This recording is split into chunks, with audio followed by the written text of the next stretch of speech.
என் அன்பு குழந்தைகளே, நீங்கள் தவறு செய்திருந்தால் உங்கள் செயல்களுக்கு நீங்களே பொறுப்பேற்றுக் கொள்ளுங்கள். தேவைப்படும் இடத்தில் மன்னிப்பும் கேளுங்கள்.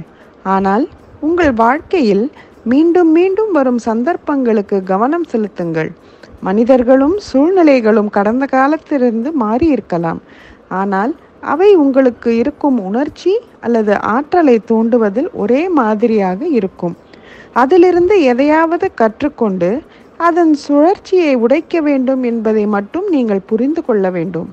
நான் எப்போதும் என் குழந்தைகளிடம் நம்பிக்கையுடனும் நேர்மறை எண்ணங்களுடனும் இருக்கச் சொல்கிறேன்.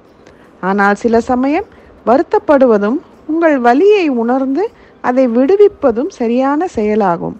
எப்பொழுதும் வலுவாக இருப்பதாக வெளியில் காட்டிக்கொள்வது உங்கள் மன ஆரோக்கியத்தை பாதிக்கலாம். எனவே வாழ்க்கை எங்கே எப்படி அழைத்து செல்கிறதோ அவ்வாறே சென்று ஒவ்வொரு உணர்ச்சியையும் அப்படியே ஏற்றுக்கொள்ளுங்கள்.